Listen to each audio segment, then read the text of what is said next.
and welcome to all our new and returning participants for the second webinar of today's series. On behalf of the Ministry of Skills Development, Employment and Labour Relations, together with the Tertiary and Vocational Education Commission of Sri Lanka, I would like to warmly welcome you all to the second webinar in celebration of World Youth Skills Day for years 2020. So the objective of these webinars is to create a regional dialogue about skills in demand and driving youth towards a promising employment and entrepreneurship career path, and to listen to the pioneers in their respective domains, to learn from them, to see how best we could craft the future with lessons that we have learned in the past. So without further ado, I would like to warmly welcome Ms. Louise Coucher to commence the session on soft skills and aesthetic skills for youth development. Ms. Coucher is the Director Education and English at the British Council of Sri Lanka and an eminent character in policy dialogue in Sri Lanka's education system, and with her contribution to transform project together with the National Education Commission. Ms. Louise, over to you, ma'am. Thank you very much, and happy World Skills Day to everybody. It's absolutely lovely to see so many people on the call. Thank you for the introduction. My name is Louise and I work at the British Council. I'll say a couple of words about our Transform project. It's our overarching programme in education. And it has one very simple aim, working in collaboration with the Ministry of Education, Ministry of Higher Education, Ministry of Skills Development, CBEC, UGC, NEC, lots of partners. Our aim is to ensure that all young people benefit from a relevant and fit for purpose. They benefit from learning opportunities provided by fit for purpose education system, and that through having access to these learning opportunities, young people will be able to achieve their aspirations, fulfill their potential, and contribute to Sri Lanka's economic and social development. So the idea is it's good for young people, it's good for the economy, it's good for the country, and overall contributes to what we hope will be a brighter future. So this particular programme works in areas such as professionalisation, so teacher education, leadership. It also works in the field of quality assurance, where we're looking at whether we are meeting international standards, whether we have benchmark levels of professionalism for teachers. We look at how young people have opportunities to feed back into the system, comment on their views, make contributions to potentially developing future policy. And the most, I think, important area is supporting young people make the transition from education to employment, whether it's from school to university to work, or school to work, or school to college to work, or school to college to university to work. There are lots of pathways through to getting a job. And we're very keen that the curriculum, the pedagogies are all aligned to supporting young people in acquiring the knowledge and skills they need in their future. So that's our Transform programme. And I think one of the key things in success in the future is having the right knowledge and skill. And very often within TVET, we do sometimes think a lot about technical knowledge, technical skill. We have a very competency-based approach, which is excellent. But is the technical knowledge and skill enough? Or do we need those other softer skills? And this is what I'm going to be focusing on today. So I'm going to take us through a number of steps, looking at what we mean by soft skills, looking at why they're so important, and what we need to do, both as education providers, but also learners in acquiring them. So there we are, Transform. the donut. I like to think of it as an interconnecting area of work, bringing together all sectors of education, secondary, tertiary and vocational. And it is really about making sure the education system provides these opportunities. So this is where I have problems with technology. Yeah, so 21st century skills. You'll notice I've put 21st century skills here. And I will say a bit more about why I've put that. And I'll also look at why they are important and who for. Why do these matter to people? How do I, for example, as a learner, as a person looking to move into work and progress my career, how do I acquire them and use them? And as an education professional, I'm also thinking about how do I teach them? Now, I quite like a bit of colour, creative side of me, but we hear a lot of terms used. Soft skills, skills for employability. I am assuming people on the webinar can see this. I hopefully have shared my screen. So, Louise, not yeah? yet. You need to click that share button, please. I'm sorry. I thought I had hide video. It's the green color button in the middle. I can't see a green color button. It says share screen. Let me go back to the call. Good job I asked the question. Where am I on the call? Hide video. Share screen.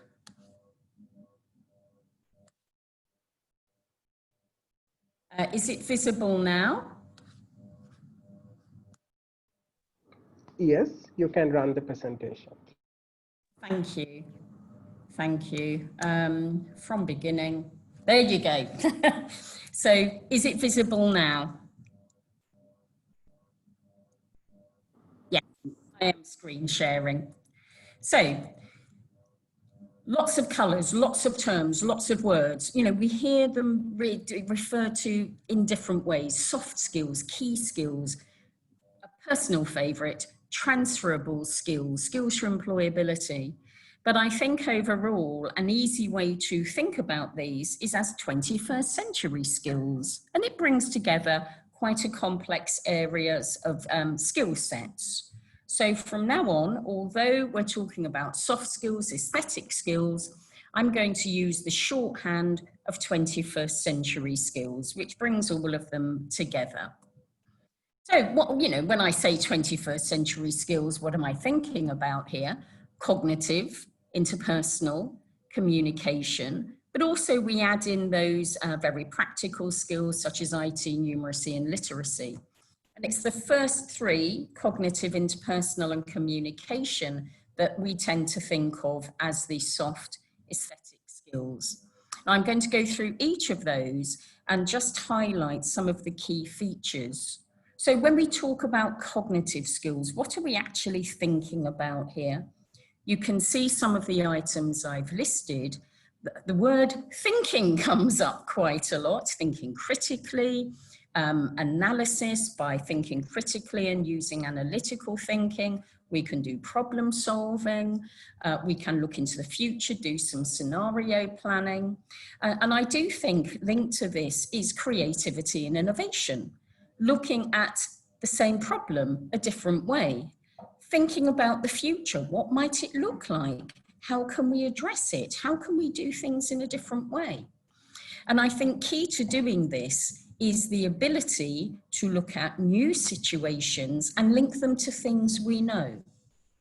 Each one of us has a lifetime of experience of doing things. We've done things before. We learn from experience and we use our previous experience to help us think through new problems, new situations, new scenarios. And so it's very much through cognitive skills that we make sense of new information and new situations by relating them to things we know we have done. So the cognitive skills, I think, are absolutely critical. It's so important to acquire them as individuals to help us navigate the world around us, to help us make sense of what we see, what we experience, and new situations. But of course, we don't work in isolation. We don't live in isolation, you know, so we spend an awful lot of time engaging with others. Well, maybe not during curfew, but post-pandemic, hopefully we will be spending more time interacting with other people. So included in the soft skills, I think, are interpersonal skills. And what we're talking about in learning contexts and work contexts is that ability to work with others, to collaborate. We're talking about team working, supporting, building communities of practice. So working together to carry out tasks or to analyze a situation or to design something that's new and creative that somebody has never thought of before. But again, along with collaboration and teamwork comes those areas of leadership and management. We know when we work in teams, whether we're doing tasks or writing a wiki or dealing with something in the workplace, different people bring different areas of knowledge and skill to a team. But to have a shared and agreed outcome, we need to manage these processes and we need an element of leadership. So leadership and management are absolutely central to the interpersonal dynamic in soft skills, 21st century skills. And again, I think when we're working with others, it's about being responsible for our own actions, for our own inputs, about being accountable. Yeah. Yes, was that a question or a comment? Go ahead, Ms. Kausa, you can go ahead. Yeah, thank you. As long as people can see it, because obviously the IT skills are sadly lacking in my case. But it's also about seeing other people's point of view and empathy. Then we get to the communication skills, building relationships, listening actively, looking for understanding, non-verbal communication. So everything we say or do, how we work with others, how we learn, and then how we apply this knowledge and skill. There's an element in there, fluency, being able to communicate our ideas clearly, concisely, and having confidence to do that. Now, this is all very well and good, but this is also looking at acquiring skills to support ourselves as individuals, our friends, our students into work. And what do employers actually say in relation to 21st century skills? In a survey we carried out last year, 70% of employers we spoke to said they found it difficult to recruit people with the right skills. And most of the time, it's not necessarily technical. 50% of those employers said young people applying for jobs or their current employees had low levels of communication skills. And 30% of those employers said the cognitive skills and the interpersonal or people skills were also low. So these 21st century skills are seen as absolutely vital for young people to have as they enter the workplace.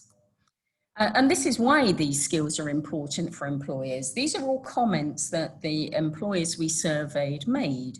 There's the obvious business benefit, great customer service, increasing their market share. But you'll see that there are other areas such as innovation, the need for companies to constantly innovate, to develop new products, to gain that competitive edge, but also within a company, improving their own standards of performance. I mean, customer service is a classic example, as are other areas, whether they're technical or areas such as marketing, business development and so on. But there's also this idea coming from employers that the need to develop local entrepreneurship.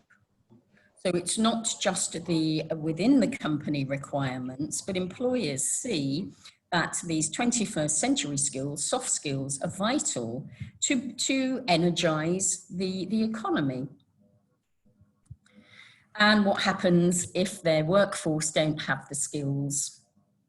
There aren't as many job opportunities because employers require these skills. There are fewer development opportunities within the company if the employees are not demonstrating those cognitive skills, interpersonal skills, and so on. A challenging area is that it can create a mismatch between what employers are looking for and what the individuals think employers are looking for. And of course, if the development of these skills is relatively limited within the population, then we create elements of elitism. And the business bottom line is absence of these skills has a negative impact on the company's performance, lower sales, less investment, fewer job opportunities. That was from the employer perspective, and we also carried out research for young people and in 2019. And among their comments were one of the most important reasons they saw for education was that it should provide them with the knowledge and skills to get a good job. So young people are making this link between education, the education they come out with, and their future aspirations. And there was a strong perception that the curriculum doesn't prepare students for the labour market. And that students themselves felt that they don't have the IT or the language skills to be able to benefit from a global labour market. The research we did indicated that young people still see government jobs as having prestige, but there was an increasing focus on the private, the informal sectors, and many, many young people were considering self-employment, business startups, entrepreneurship, business creation as a strong possible career pathway. And both the private sector, the entrepreneurship sector, all require these 21st century skills. And the concerns they expressed were there is this mismatch between the jobs the young people interviewed and we interviewed felt they should be getting and what was on offer. So sometimes their expectations were slightly on the high side. And there was also a concern that their education experience was not giving them the skills to get the job, and that there would be a revision of content, quality, and to have a stronger skills focus. So, how are we going to put these 21st century skills into the learning process? Embed them in the curriculum. These can be an explicit feature in the curriculum.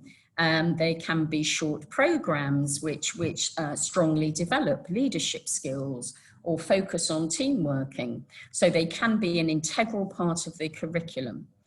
And quite centrally, they need to be assessed.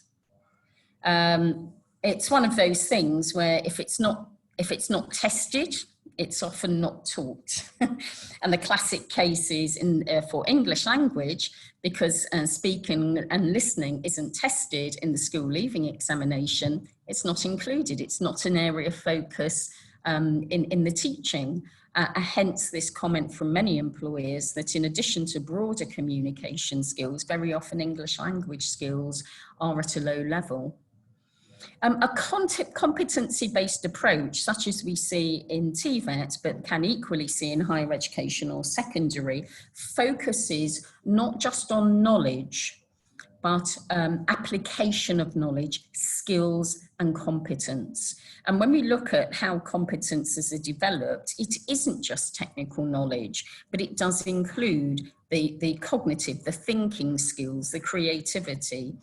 Competency-based approaches include the interpersonal dimension, group working, team working, leadership, and very much they include the communication aspects that are required in collaborative working. So having a competency-based approach will encourage the inclusion of 21st century skills in learning. And then, of course, there's the methodology teachers, trainers use. Is it giving knowledge, which is then rote learnt and regurgitated, or does the methodology encourage discovery of new ways of working, new ways of thinking, and actively promote those as part of classroom activities? That then requires strong professional teachers who are able to deliver work across a different way of methodologies, and a very strong need to link the content and the approaches to real life and the world of work. And that's where we come back to the idea of the transferable skills. So that's how we can put it into learning. Tips for teachers. As an education professional, what can we do to ensure that the 21st century skills are included? A key one is that it requires a shift in the relationship between the teacher and the student. And the teacher isn't only the source of knowledge, but the teacher, the facilitator, the trainer. I mean, it does move into this facilitation arena. One of the reasons I'll come on to when I talk about tips for learners. So the teacher is not that source of all knowledge, but their role is to ensure that the learning opportunities are presented in a way that allows the learners to acquire the skills. Another aspect is classroom management. So rather than the teacher talking to the entire class, the group works in pairs or groups. If you have mixed ability, stronger students can support weaker students, helping build those areas of leadership, which are so important in the interpersonal skills. Something I'm very much in favour of is the guided discovery approach to presenting new material. And as a teacher, we can either go, this is the rule, learn it, or this is what you need to know, or we can provide input in a way that allows the learner to see the pattern, to see what the new piece of knowledge or skill to be learnt actually is. And then the role of the teacher then is to confirm the student's understanding and reinforce that. Then we get on to the concept of scaffolding and grading, and this links up to the guided discovery, and it makes what it sets up is the requirement for the learning process to be structured in a way that allows these patterns to be seen, and that the material is presented and the learning opportunities happen in a very graded way. So the level of difficulty is achievable. It's this idea of X plus 1, where X is what you know already, plus 1 is the new information. And once you've acquired that new information, knowledge or skill, that is your new X. So it's a bit like going up a reasonable staircase rather than clambering boulders or scaling a mountain. The other thing that can be done to support the development of 21st century skills is by looking at different activity types. Here I've mentioned problem-solving activities. You know, that really stimulates the cognitive skills, creative work, coming up with new solutions to old problems. You know, we have different types of activities that really, and we can be teaching a technical subject, but it allows the 21st century skills to be embedded in everything that happens in the classroom. But it's being aware that this is what is happening in the classroom. And again, for teachers, it's making sure that the new learning material is meaningful, purposeful and relevant. And this is as much for 21st century skills as any other type of technical skill. So, you know, the teacher is in a position of being able to help students understand or help them perceive how the tasks and the activities they are doing will help them in developing these skills. And finally, tips for learners. I think the first one is one of the most important areas, and that is about learners being responsible for their own learning. As you can see, I'm not 21 anymore, and I look back on my school days and my university days, and I'm one of the many people who at one point has said, oh, I didn't learn anything in that subject because the teacher was terrible. We have said it to students at different times. And that was about me not being responsible for my learning. You know, teaching and learning are different processes. So learners need to be a very active learner, play a very active role, be responsible, not wait till information is transmitted, but to actively seek it out. And that goes back to the learning context being meaningful and purposeful. And I mentioned earlier teacher education, but also learner education. And I think it's very important for, particularly in the acquisition of soft skills and 21st century skills, that students develop a strategy. So when we think about communication skills, it's some of the strategies involve questioning. If you don't understand something, how do you ask the question? How do you get clarification? Or do you just sit there passively and go, I don't understand that? Oops, sorry. Very sensitive touchscreen here. So as learners, particularly with these 21st century skills, you know, they're not the technical ones, but we can develop strategies for dealing with complexity, for probing, for questioning, for influencing. These are 21st century skills for navigating who will be the group leader. And again, it goes back to being responsible and active. And in group work, it's not about sitting waiting for somebody else to do the work, but to make a contribution. And I talk about learning, and there is the experiencing the new content, the new information, but you know, what do we mean when we say we learn? Very often we mean we can remember it, recall it, and reproduce it. And so in terms of, this is part of the learning strategy, it's not rote learning, it's not memorization, but it is active production. So we learn by doing, and TVET is an exemplary, takes an exemplary approach to learning by doing, and you assess the learning by observing what is being done. And that should include not just the technical elements, but also the softer skills element. So during assessment, we're looking at how the students engage with each other if they're doing a group task. And I think it's also really important to link to own experience. I mean, I talked earlier on learning about how we link the new to the known.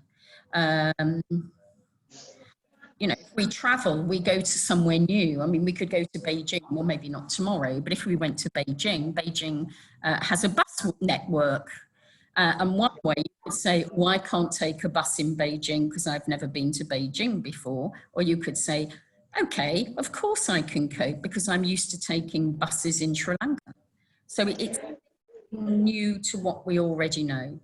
And I think the final key elements with these 21st century skills, which, you know, we have them, we develop them, but the important thing is that we transfer the learning of whatever we have or do to new situations in the real world. So it's very much taking what we have, what we've acquired, what we've developed, actually practicing and linking in the real world, and not seeing these as a very self-contained element purely in the classroom.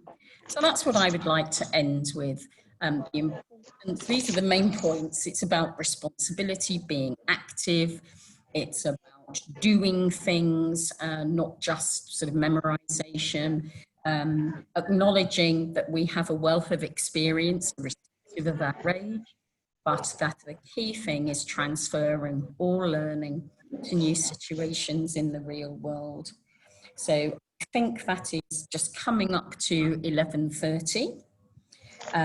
And so I have, I think, completed my mission of getting through this presentation in the appropriate time. So that was the last slide with content. And then, as I mistakenly showed before, we now have time for questions. But thank you for listening so far. Thank you very much, Ms. Louise Chauer, for all the insights that you shared with us, and also I love the tips for the teachers and the learners. So we will now be open the forum for any questions. How we will be asking questions is you can actually type your question in the chat box. We will still keep our microphone switched off. Once you have typed your questions, we will put them into a presentation, and then we will direct it to Ms. Louise Coucher.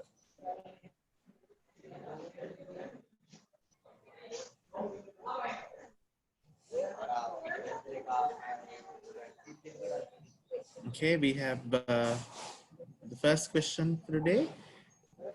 Connective classroom in vocational institute is possible through British Council. Is it possible through British Council? Vocational skills for all. What do you think about that, Ms. Coucher?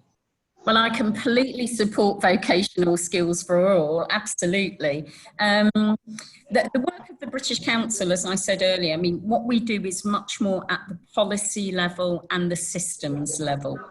So for vocational education, we are not yet in a position to be able to engage directly.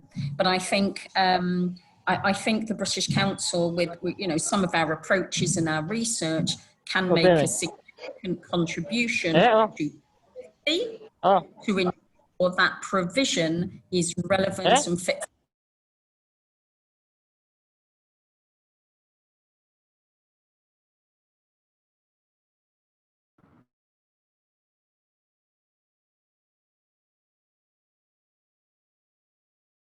I've muted myself again.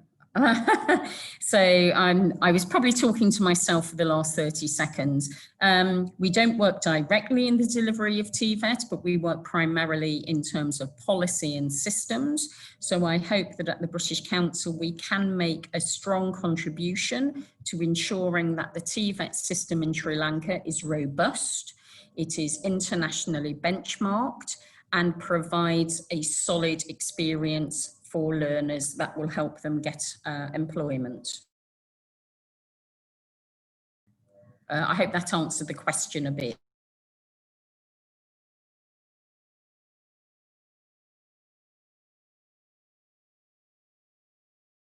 Sharad, you're on mute.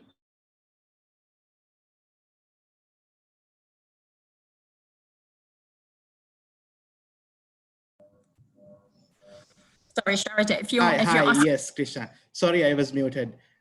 Yes, we can now. I think that was a great answer by you, Ms. Coucher. Can we go for the next question, Krishna? We have time, I think.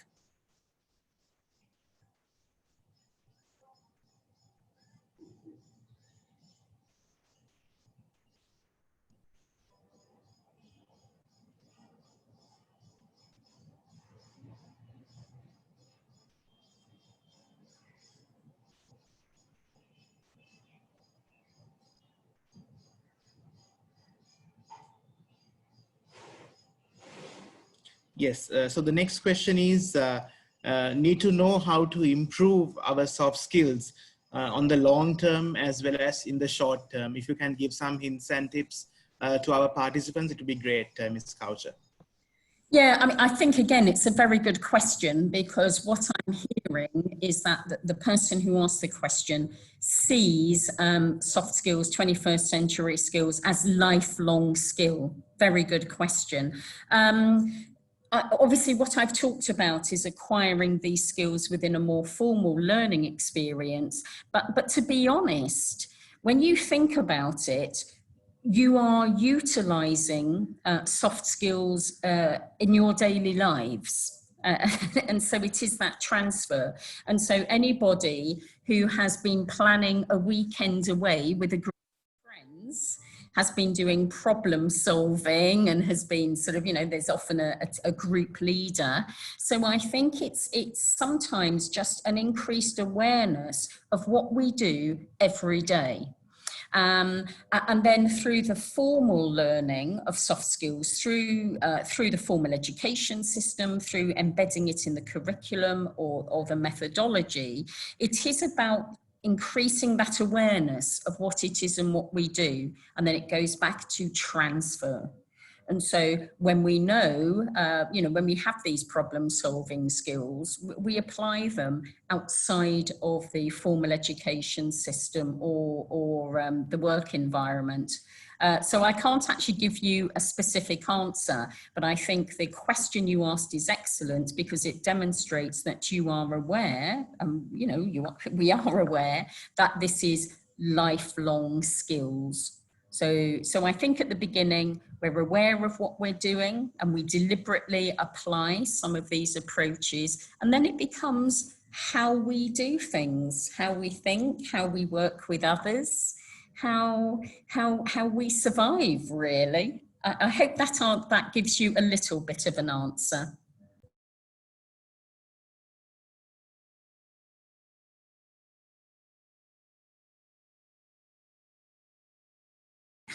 I love Hi, yes. Thank you. Thank you, Ms. Kaush. I think, yes, soft skills as a practice, I suppose, yes. So let's move on to the next question. Which type society 21 would want, knowledge-based or a skill-based society? What are your thoughts on that? Well, again, another very good question. And if I knew the answer to that, I'd be an extremely happy woman. I think, sorry, it sounds a bit fence sitting, but I think the answer is both, because knowledge on its own is knowledge. You know, we look at application of knowledge, and if we're talking about knowledge, so we talk about the knowledge economy, possibly in contrast to a manufacturing economy. So a knowledge economy might be moving towards a service-based economy. It might be, it might be intellectual property. It might be the creative industries. I know when I think of aesthetic skills in relation to this, I was thinking more creativity and innovation, but the creative industries are an independent sector. But again, it's all about application. And how do you take knowledge, for example, and turn it into a product, in a commodity, or something that is commercially viable? So I think the knowledge is the knowing bit, it's the product bit, and the skills based is that sort of practical application in daily life, or practical applications in terms of commercial products and services. So sitting on the fence again, I would say we need both, but I think there is a clear global shift, and possibly, well, there's a shift in Sri Lanka away from more agricultural economies into a different type of economic areas of activity, and different types of work and different skills types that are needed. I hope that answers your question a little.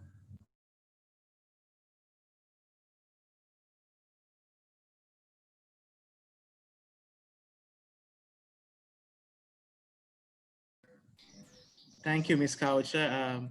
Yes, let's move on to the next question also at the same time. What is the time duration we must allocate for skills development in our curriculum? Again, another very interesting question. And my answer is in two parts, and I briefly mentioned them earlier.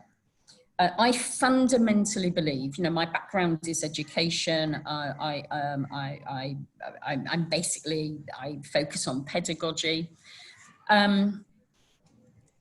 Certain teaching methodologies by default include these skills. So, and TVET is particularly good at this. Anything that involves creative working, problem solving, activities such as pair work and teamwork by default support the development of soft skills, 21st century skills, whatever we want to call them. You know, any pedagogy, any methodology where students are given a challenge and are working in a group to find it, and the challenge could be in terms of, you know, creating something new or even analysing a report, and the students have a voice and feedback. Anything, any pedagogy that way includes 21st century skills. However, most people don't actually know they're doing it. And if you don't use that methodology, you're not doing it.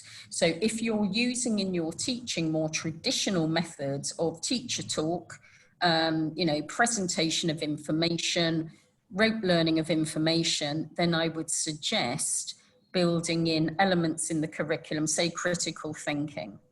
But my personal preference would be to have a different methodology in the first place, which where the cognitive thinking, the interpersonal dimension and the communication are an integral part of the methodology. And it doesn't matter what you're teaching, it's just how you teach, and the emphasis on the learner as being responsible for their learning.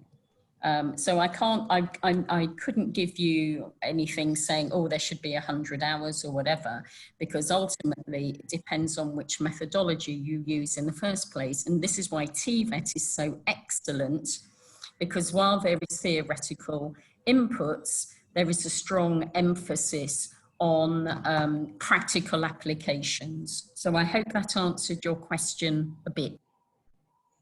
Thank you, Ms. Kaushal. I think we have one final question from the participants with the time frame that we have. Can soft skills be taught in a digital learning environment?